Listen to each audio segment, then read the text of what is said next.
झूठे हो सकते हैं। और ध्यान रखो, जो हम कान से सुन रहे हैं और कोई संत महात्मा बोल रहे हैं तो सच्चे अर्थों में ये मंत्र है। और कान में जो कही जाती है कोई बात चुपचाप, भाई चुपचाप तो बात होती है, तो चुपचाप बतलाएंगे किसी बात को तो वहां कहीं न कहीं चोरी या छलकपट कुछ न कुछ छुपा हुआ। और जो सच्ची बात तो वो चौड़े में कही जाती है, गाय बजा करके है। वैसे तो कहते नहीं, अरे हमें पता हो कान बताए काल। तो जो खाने की बात होती है वो कच्ची होती है, और जो चौड़े में जो ठीक गा बजा करके कहते हैं वो टकसाल होती है, पक्की होती है। और एक बात बताएं, कोई तुमसे कान में कोई बात कहे और जे कह दे के देख कहियो मत, मैंने कह दिया ये मेरा नाम मन लियो, तो समझ लियो कि वो बात बिल्कुल कच्ची है। वो तुमको कहीं भिड़ाने के लिए कह रहे हैं, के लिए कह रहे हैं। इसलिए आप जो कान में इस तरीका से नहीं, कोई ये कहे तुम्हारा देसी है और वो तुमसे कहेगा देख भैया रे फलाना आदमी ऐसे कह रहा हो, और मैंने उसको जवाब भी इस तरीका से दे दिया, तो समझ लो वो तुम्हारा देसी है, तुम्हारा मित्र है। और अगर कान में तुमसे कह रहे हो कि भैया मैं नहीं कछू भाई, शायद मेरी बात बुरी लगी जाए, पर तो ते कह रहा हूँ, पर मेरा नाम मत लियो, तो समझ लियो कि वो चोला ही कर रहा है मेरा। उसकी बात पर ज्यादा ध्यान देने की कोई जरूरत नहीं। तो सदगुरु कबीर साहब जी ने जितनी बातें कही, जितने अपने मंत्र बोले, साखी शब्द बोले, वो एकदम गा बजा करके बोले, बीच बाजार में बोले। कबीरा खड़ा बाजार में लिए लखोटी हाथ, तो कबीर बाजार में होकर के और वो ऐलान से अपनी बात को कहते हैं। तो मैंने निवेदन किया कि वास्तव में ही अगर आप सच्चे धर्मात्मा हो, आप अपने बेटी बेटाओं को अच्छी शिक्षा, अच्छे संस्कार दिलवाते हो, तो वो तुम्हारे बच्ची बच्चा तुम्हारी अच्छी सेवा करेंगे, अच्छा सम्मान करेंगे। तुम्हारी नहीं, वो समाज की भी सेवा करेंगे। आत्मा, परमात्मा, ब्रह्म, ईश्वर जिनकी बातें तो बहुत लोग करते हैं, लेकिन जिस प्लेटफार्म पर हम खड़े हुए हैं वहां हमको करना चाहिए। विशेष बात यह है, जिस प्लेटफार्म पर हम खड़े हुए हैं तो भाई यात्रा तो हमारी वहीं से शुरू होगी। अब हम खड़े हुए हैं वसुंधरा में और हम बात करें एटा की, तो फिर एटा तक कैसे जाओगे? तुम खड़े तो वसुंधरा में हो, तुम खड़े तो नगला माधव में हो, तो हम कहां पर हैं? वहीं की बातें हमें विशेष करके करना चाहिए। तो धीरे धीरे धीरे धीरे हमारी यात्रा शुरू हो जाती है। तो इसलिए मेरे बहन भाइयों, सच्चे अर्थों में धर्मात्मा उसी को कहते हैं जिसके अंदर में दया है, क्षमा है, संतोष है, धीरज है, शील है, विचार है, जो बच्ची बच्चाओं को अच्छी शिक्षा देते हैं, संस्कार देते हैं, और अपने पराय का कोई विशेष करके कोई भेदभाव भी नहीं करते। इसलिए कोई भी चीज हमको यहाँ पर मिली है वो माया नहीं है। हम कहते हैं माया है, जाने खाए माया है, ये माया नहीं है, ये साधन है। सारी चीजें जब शादी होती है, स्त्री और पुरुष, जब एक लड़का और लड़की दोनों मिलते हैं तो कहते हैं शादी होती है। लेकिन शादी का मतलब कोई उलझन नहीं है, कोई बीमारी नहीं है, ये सृष्टि का नियम है। एक स्त्री को एक पुरुष की आवश्यकता है, एक पुरुष को एक स्त्री की आवश्यकता है, ये नियम है सृष्टि का। और हर पुरुष के अंदर में एक स्त्री बैठी है और हर स्त्री के अंदर में एक पुरुष बैठा हुआ है। इसलिए और जब दोनों एक में एक होकर के अपना जीवन जीते हैं, पुरुष बाहर से लाता है और स्त्री घर में उसका सही अच्छी तरीका से उसका इस्तेमाल करती है। दोनों बैठते हैं खूब बढ़िया, सत्संग में जाते हैं तो दोनों जाते हैं, ध्यान भजन करते हैं तो दोनों करते हैं। और जब ध्यान भजन दोनों करेंगे, साधना दोनों करेंगे, और फिर दोनों के बीच में फिर बेटी बेटा पैदा होंगे, तो फिर वो कैसे होंगे? फिर वो वीर होंगे, वो भक्त होंगे, वो दाता होंगे। एक पीढ़ी बाई पीढ़ी मैंने ये बातें बताई नहीं कि उनके बाबा भी सत्संगी होंगे, फिर पिता और माँ भी सत्संगी होंगे, और फिर आज वो भी सत्संगी है। ये लाइन बाई लाइन ये बातें चली आ। तो हमें इस बात का विशेष ध्यान देना चाहिए और रखना चाहिए। हम अपनी बेटी बेटाओं को ऐसी शिक्षा दें, ऐसे संस्कार बता दें कि माता मंदाल शाह ने तो अपने 6 बेटाओं को महात्मा बना दिया था। और जब बच्चा रोता तो माँ कहती शुद्धो वसी बुद्धो वसी निरंजनो निर्विकारो वसी संसार माया परवर्तितो यसी। हे बेटा, तुम शुद्ध हो, तुम बुद्ध हो, तुम साक्षात परमात्मा स्वरूप हो, ये रोना तुम्हारा धर्म नहीं। और आखिरी में कितनी बहुत बड़ी बात, संसार माया परवर्तितो यसी। ये बेटा, ये संसार एक माया है, ये त्यागने के योग्य है। और माया कौन से हिसाब से गई है, ध्यान रखो। अगर हम जिस चीज में चिपक गए तो माया है, और उसको एक साधन के रूप में हमने उसका उपयोग किया तो फिर माया नहीं है, फिर वो साधन है। ये माया क्या है, ये माया नहीं, ये साधन है। मैं बोल रहा हूँ, आप तक आवाज जा रही है, लेकिन इसी माया को पकड़ करके हम दो महात्मा लड़ जाए। मैं कहूँ मैं बोलूंगा, ये कहें मैं बोलूंगा, तो बस ये माया बन जाएगा। क्योंकि वहां द्वंद शुरू हो गया, झगड़ा शुरू हो गया। कहीं कहीं वक्ता लोग माइकों को पकड़ जाते हैं और वो बंद नहीं होते हैं। समय हो गया, समय हो गया, और वो लगे रहते हैं। फिर दूसरे इसी बात को कहते हैं, तीसरे और इसी बात को लेकर के और वो विवाद बड़ा कर देते हैं। तो समझ लो कि फिर वही माया का रूप ले लिया उसी ने। जब विवाद शुरू हो गया तो वो माया बन गई, और जब साधन हम उससे उसका उपयोग कर रहे हैं तो फिर ये साधन बन गया, अच्छा साधन बन गया। तो हर एक चीज मिली है, बाजा है ये साधन है, ये माइक है ये साधन है, ये पांडाल है ये साधन है। तुम नहीं हो पांडाल, माइक है पर माइक थोड़े ही है हम, बाजा थोड़े ही है हम, ये साधन है। तो जो चीज मिली है वो साधन के रूप में मिली है, पर ध्यान रखो आज ये है कल नहीं रहेगी। इसी को माता मंदाल सा कहती है, सार माया परवर्तितो यसी। बेटा, ये चीज आज है कल नहीं रहेगी। और आज घर घर में काय पे लड़ाई होती है। जब दौरानी जेठानी में लड़ाई होगी तो काय पे होगी, तेरो छोरा भाई चम्मच लेगो, तेरी छोरी भाई गिलास उठाई लेंगे, तेने मारो झाड़ू ले लो, तेने पोछा ले लो, तेने हसियो ले लो, तेने हमारी छुरी चाकू ले लो।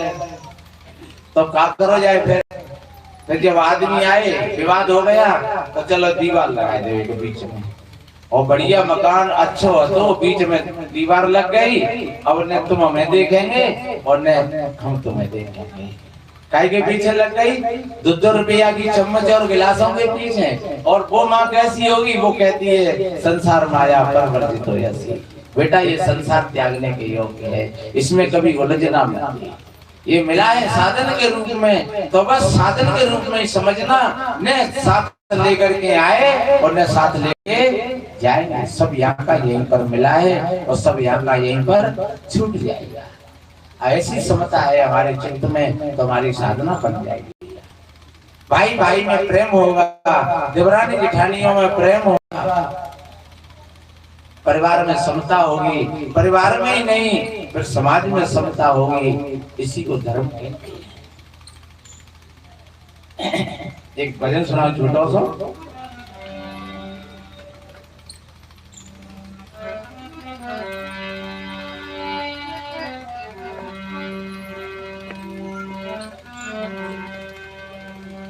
धर्म ने दूसर सत्य समान,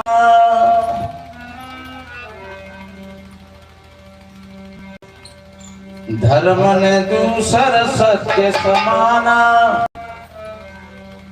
कहते संत पुकार समझ लो बहन भाई, समझ लो बहन भाई, समझ लो बहन भाई।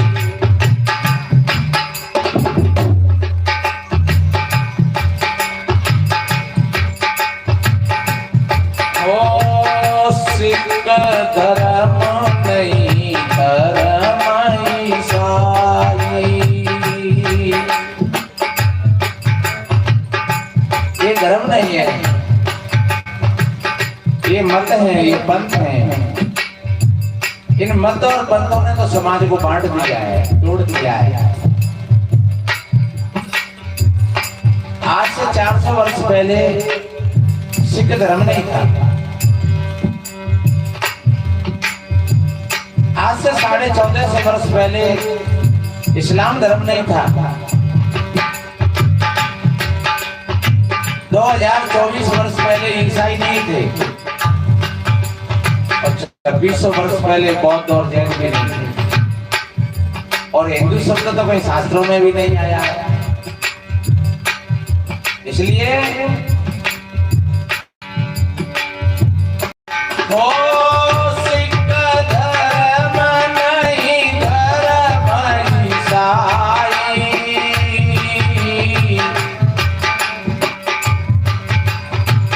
बौद्ध जैन ये धर्म ने भाई,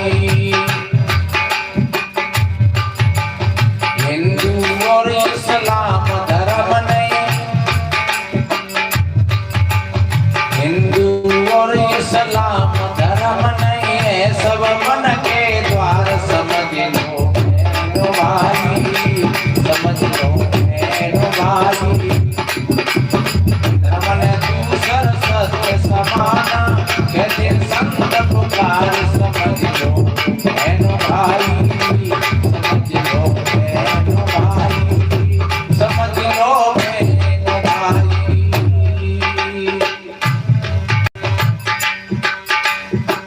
और देखिए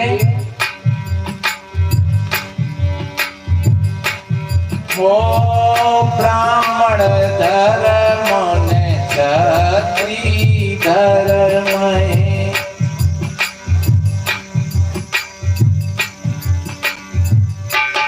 वो ब्राह्मण धर्म ने क्षत्रिय धर्म है,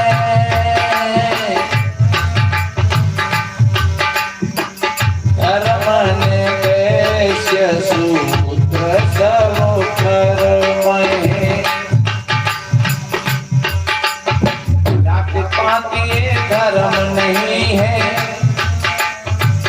हम बटे हुए टुकड़ों में धीरे धीरे आज की राजनीति भी जाति समाज पर आ गई।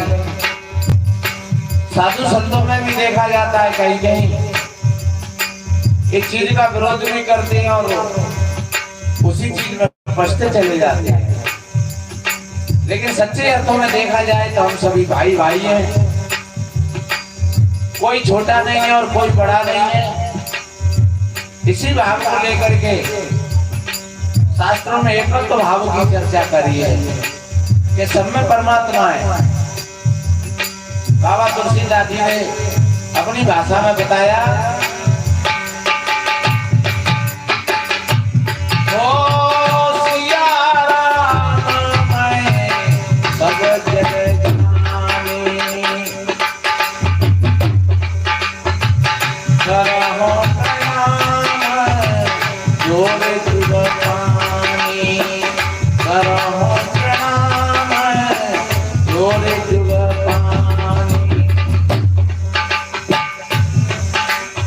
और जब सब में सिया राम है तो फिर कौन छोटा है और कौन बड़ा है,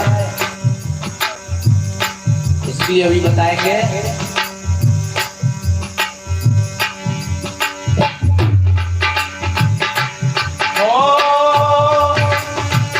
ब्राह्मण धर्म ने क्षत्रिय धर्म है, धर्म ने वैश्य शूद्र सब कर्म है, जाति पाति धर्म नहीं है,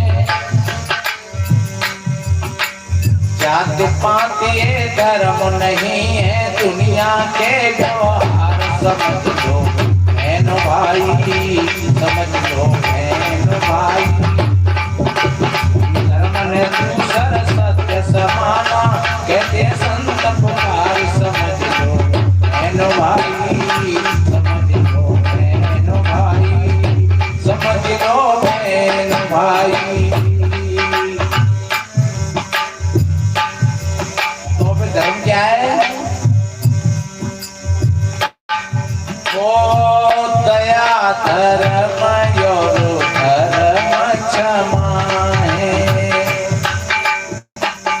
धर्म के अंग है।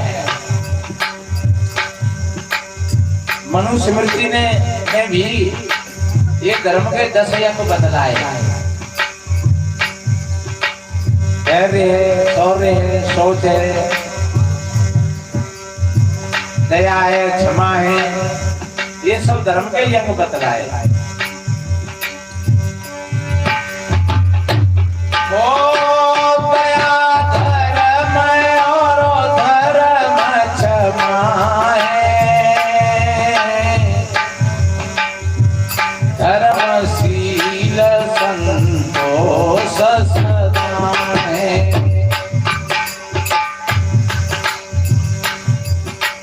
परहित सरस धर्म नहीं भाई,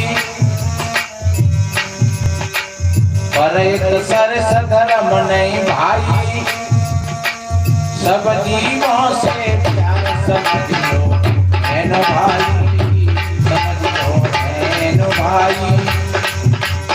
धर्म न दूसर सत्य समाना, कहते संत पुकार समझ लो है न भाई, समझ लो है न भाई, समझ लो है न भाई।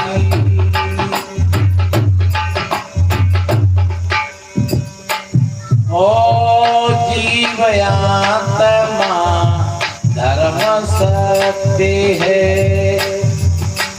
धर्म कभी कटता नहीं है, धर्म कभी बढ़ता नहीं है, धर्म के टुकड़े नहीं होते। अब टुकड़े हो गए तो सभी लोग वो धर्म नहीं है। इसलिए हो जीवयात्मा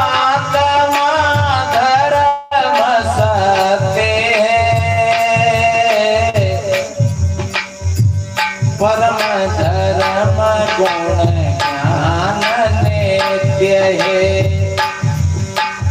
अमृत स्वयं निज धर्म जान लो,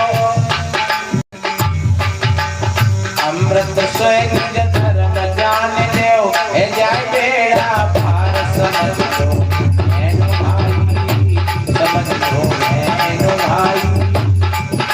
ये धर्म न दूसर सत्य समाना,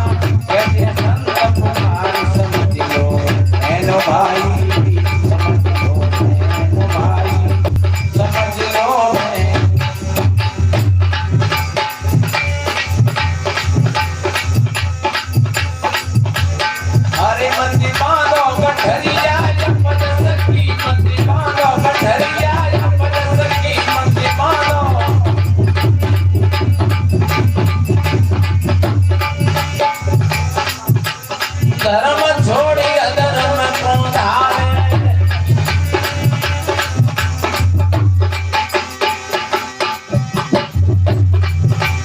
धर्म छोड़ी अधर्म को धारे।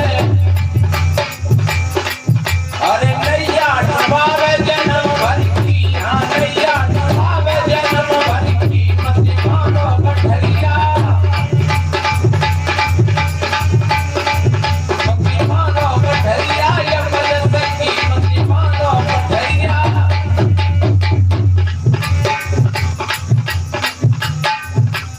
जवानी जो सगटा घेरानी। कहते हैं जोश होता है जवानी में, मगर नहीं होश रहता है। होश आता है बुढ़ापे में जब नहीं जोश रहता है। जोश जवानी में रहता है और होश बुढ़ापे में आता है। अब क्या हुआ, वो कहावत में कहते हैं कि जब दांत थे तब चना नहीं थे, और अब चना मिले तो दांत फट गए। तो जब जोश था तब होश नहीं था, और अब होश आया तो जोश नहीं था। रहे न काऊ काम के और सहते न काऊ ले। अब क्या किया जाए, इसलिए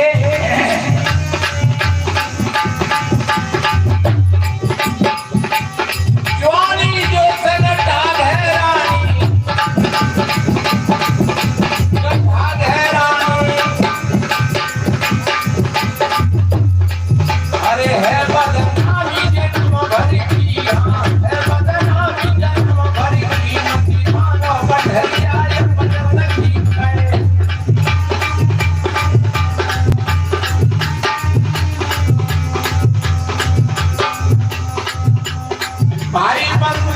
कविया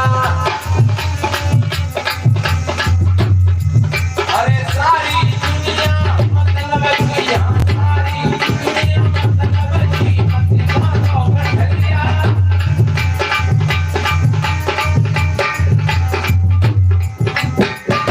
कबीर सुनो भाई साधो कहे कबीर सुनो जाए समझो निकले श्वासन की बसकी यहाँ निकले श्वासन की बसकी मतिमानो कठरिया बजत की सहवानो अब तो जाग पड़ो भैया वक्त नहीं है सोने का अब तो जाग पड़ो बहना वक्त नहीं है सोने का। इसलिए मेरे बहन भाइयों धर्म न दूसर सत्य समाना वास्तव में ही सत्य और धर्म। और एक बात बताएं सत्य को ही अपने अपने शब्दों में ईश्वर भगवान परमात्मा जो कुछ कहा है वो सत्य के लिए संबोधित किया। ईश्वर और परमात्मा सत्य नहीं है लेकिन सत्य ही ईश्वर है सत्य ही परमात्मा है। सत्यमेवा स्वरे लोको सत्य धर्म सदा सत्ता उस सत्य के आधार से ही सारे धर्म टिके हुए। ज्ञान का उद्भव सत्य से ही होता है। इसलिए धर्म का अर्थ ही होता है हमारी तरफ से किसी प्राणी को कोई परेशानी नहीं हो कोई कष्ट नहीं हो तन से मन से वचन से तो समझ लो आप धर्मात्मा हो। आप प्रकृति के नियमों का पालन करते हो आप कारण कार्य की व्यवस्था को ठीक समझते हो ये ज्ञान है। कारण कार्य की व्यवस्था का मतलब होता है जो आज हम हैं हमने अपने माता पिता से जन्म लिया आप सभी ने और पहले भी ऐसा ही था और आगे भी ऐसा ही रहेगा। ये कारण कार्य की व्यवस्था है। कोई आंख से पैदा नहीं होता है कोई जीभ से और मुख से पैदा नहीं होता है कोई पैरों से और हाथों से पैदा नहीं होता है कोई पेड़ और बबूरों से पैदा नहीं होता है कोई पृथ्वी से नहीं निकलता है और कोई आकाश से टपक करके नहीं आता है। सबका जन्म ऐसे ही हुआ जैसे हमारा तुम्हारा हुआ। माता पिता के बिना किसी का जन्म नहीं होता है सबका जन्म माता पिता से ही होता है। इसलिए सदगुरु कबीर साहब जी ने कहा है पंडित देखो हृदय बिचारी को पुरुषा को नारी माटी का घट साज बनाया नादे बिंद समाना और घट पिन से क्या नाम धरोगे अहमद खोज बुलाना। एक त्वचा हाड़ मल मूत्रा एक रुद्र ये कूदा और एक बुंद से सृष्टि रची है को ब्राह्मण को शूद्रा। रजोगुण ब्रह्मा तमोगुण शंकर सतो गुड़ी अरे होई और कहे कबीर राम रम रहिए हिंदू तुर्कन कितनी बढ़िया बात है भाई। अपने राम में रम जाइए तो वास्तव में सारे के सारे सब झगड़े समाप्त हो जाएंगे। पर कितना बढ़िया कहा है कबीर साहब जी कहते हैं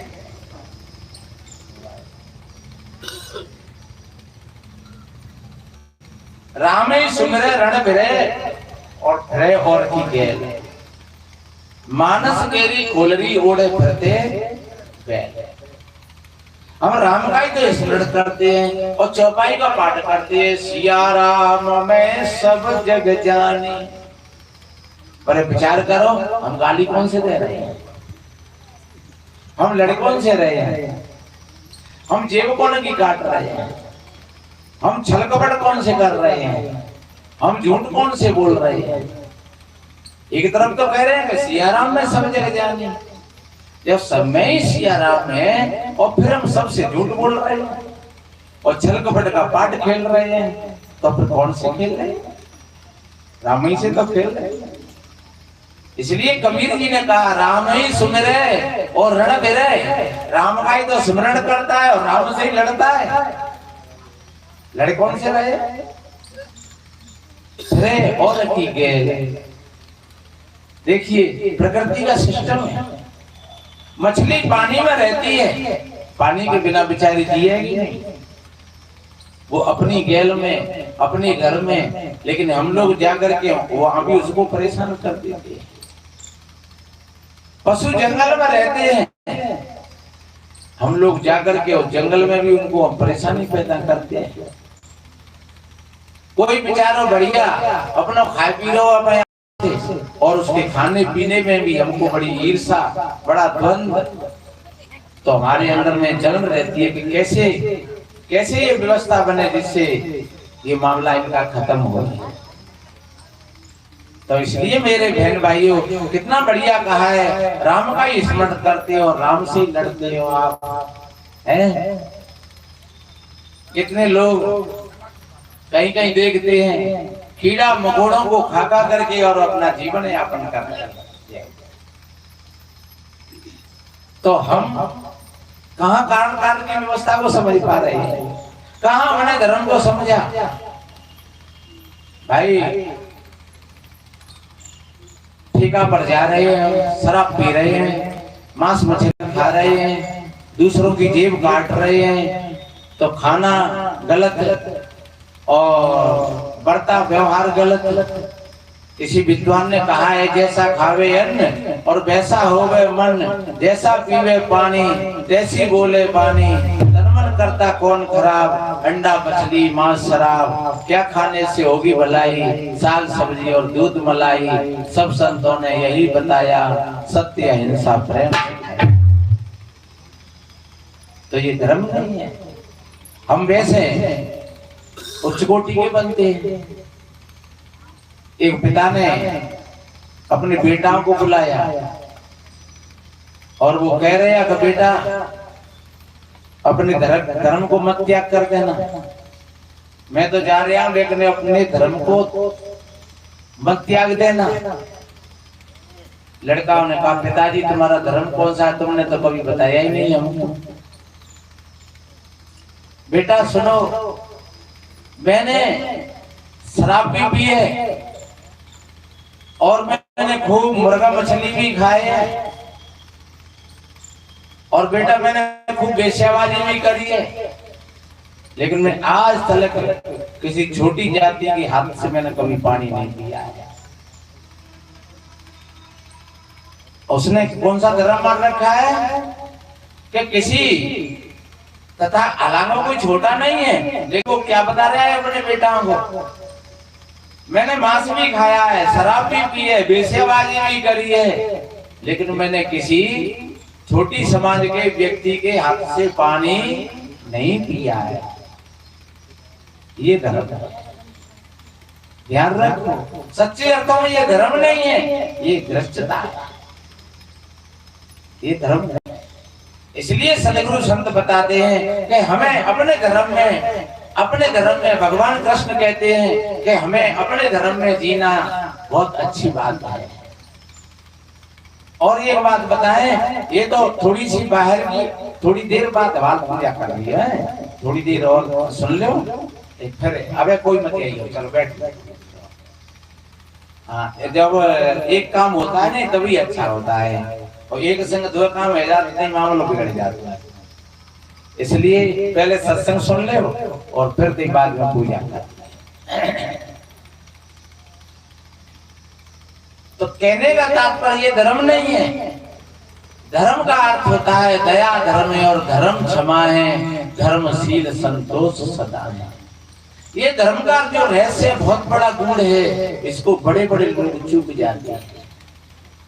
सीता जी की करुणमयी आवाज को सुना गीत राजा ने। हम तो समझते हैं कि वो गीतराज पक्षी था, लेकिन पक्षी नहीं था। हम समझते हैं कि जो नागों की चर्चा करते हैं तो कि ये नाग जो सांप थे, वो नाग सांप नहीं थे। राजा परीक्षित को जिसने खाया था वो नाग, वो सांप नहीं था, वो नाग जाति के लोग आज भी वो हम और तुम जैसे ही हैं। प्राचीन काल में नाग जाति बहुत बड़ी बलवान थी। चलो इस पर ज्यादा नहीं चलेंगे, हम वहीं पर आए। गरुड़ पक्षी नहीं था, बाली और सुग्रीव ये बानर नहीं थे, ये काग मुसुंड और गरुड़ ये पक्षी नहीं थे, ये आदमी थे। अगर पक्षी होते तो बाबा तुलसीदास जी यही बातें कह देते कि बड़े भाग पक्षी तन पावा, या बड़े भाग गरुड़ तन पावा, या बड़े भाग गीद तन पावा। ये नहीं कहा, उन्होंने कुल मिलाकर के ये बात कही, बड़े भाग मानुष तन पावा। तो ये मानव ही थे। गीधराज राजा दशरथ का मित्र, और सीता राम और लक्ष्मण पहले उन्हीं के आवास में आकर के निवास किया था, वही रुके थे। जब सीता जी का हरण हुआ तो सीता जी की चीख चिल्लाहट उन्होंने सुनी, तो उन्होंने आवाज पहचान ली। गीधराज सुने आरत बानी और रघुकुल तिलक नार पहचान। उन्होंने पहचान लिया सीता जी की आवाज को, और वो दौड़ करके पहुंच गया और उसने ललकारा रावण को, रे दुष्ट तू कहां जाएगा, मैं तुझे छोड़ूंगा। और गीधराज के पास में कोई हथियार भी नहीं था, रावण सशस्त्र था और गीधराज निशस्त्र था। गीधराज का कोई हथियार नहीं था। एक निहत्थे आदमी को और एक हथियारबंद आदमी को कितना फर्क होता है। एक के हाथ में लाठी हो और एक गीता खड़ा हो। रावण के हाथ में तो तलवार थी और गीधराज के हाथ खाली थे, लेकिन फिर भी वो नहीं रुका और वो टूट पड़ा रावण पर।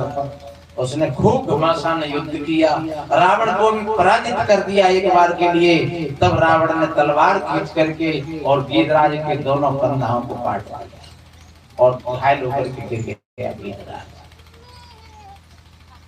और वो सीता जी को लेकर के चलता हुआ, थोड़ी देर बाद राम जी आ जाते हैं और गीधराज को देख करके और कहने लगे, भैया ये तेरी दशा ऐसे कौन दुष्ट ने किया है तेरे साथ में। तब गीधराज ने कहा, हे प्रभु मेरे साथ में रावण ने अन्याय किया है और रावण ही सीता को लेकर के और दक्षिण की ओर चला गया है। तो गीधराज को श्री राम जी गोदी में लेकर के और उस पर हाथ फेर रहे और गीधराज अपने आप को बड़ा सौभाग्यशाली मान रहा है कि धन्य है, मेरा जीवन तो कृतार्थ हो गया। श्री राम जी कहते हैं, जल बर नैन कहत रघुराई और तात कर्म निज ते गति पाई। धन्य तुमने अपने कर्म से ही और अपनी गति को प्राप्त किया है। अब तुम क्या चाहते हो वही मैं तुम्हारे मन की इच्छा पूरी करूंगा।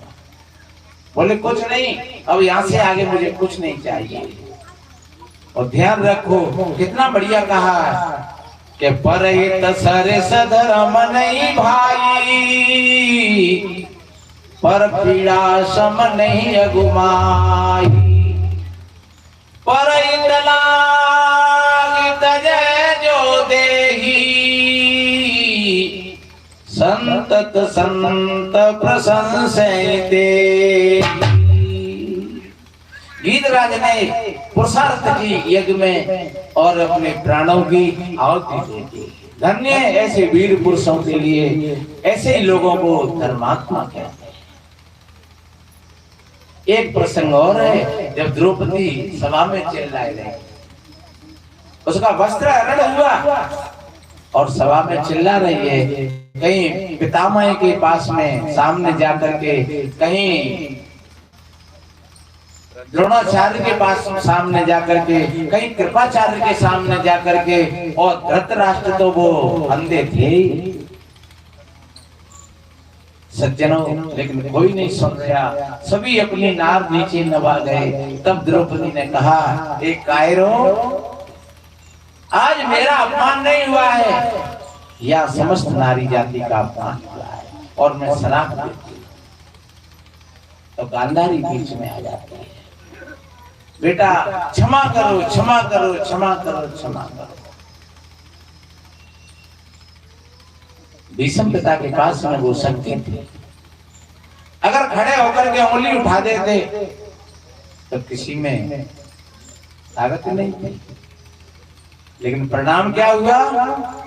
परिणाम ये हुआ कि भीष्म पितामह को 27 दिना की बाणों की सरसैया मिली, क्योंकि उन्होंने अपने साधनों का दुरुपयोग किया था। वहां अधर्म हो गया था। वो धर्म के धुरंधर कौरव वंश के सबसे श्रेष्ठ महारथी, लेकिन वहां और उस अधर्म को अपने सामने देखते रहे तो वो धर्म के स्तर से नीचे उतर गए। उसके परिणाम में क्या हुआ?